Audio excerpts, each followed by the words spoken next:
আসসালামু আলাইকুম সম্মানিত দর্শকবৃন্দ। আমরা আছি এখন ভোলা সদর উপজেলা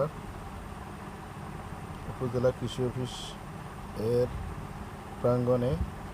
এখানে হচ্ছে জাতীয় ফেলমেলা 2026 অনুষ্ঠিত হচ্ছে। প্রথমে হচ্ছে এখানে হচ্ছে উচ্চ মূল্য এবং বাণিজ্যিক যে সকল ফল, এই সকল ফলগুলো প্রদর্শন করা হচ্ছে।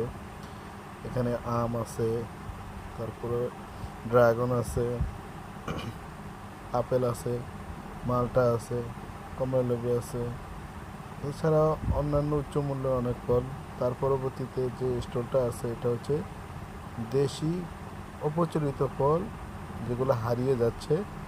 এগুলো যেমন কাউ ফল আছে, বিলাতি গাব আছে, দেশি গাব আছে, জামরুল আছে, তারপরে হচ্ছে ট্যাং ফল আছে, লই আছে, ডুমুর আছে, পেয়ারা আছে, স্থানীয় যে বাদাম, কাঠবাদাম ওটা আছে, চালতা আছে, আমড়া আছে, ছোটো কামরাঙ্গা আছে।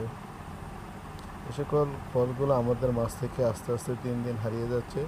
এ সকল ফলগুলোর অনেক পুষ্টিগুণ রয়েছে, যা কৃষকদেরকে এবং মানুষকে সচেতনতার জন্য এই মেলার আয়োজন।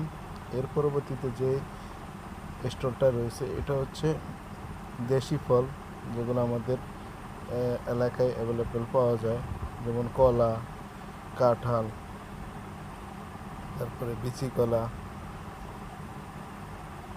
ডাব, আমড়া, খেজুর।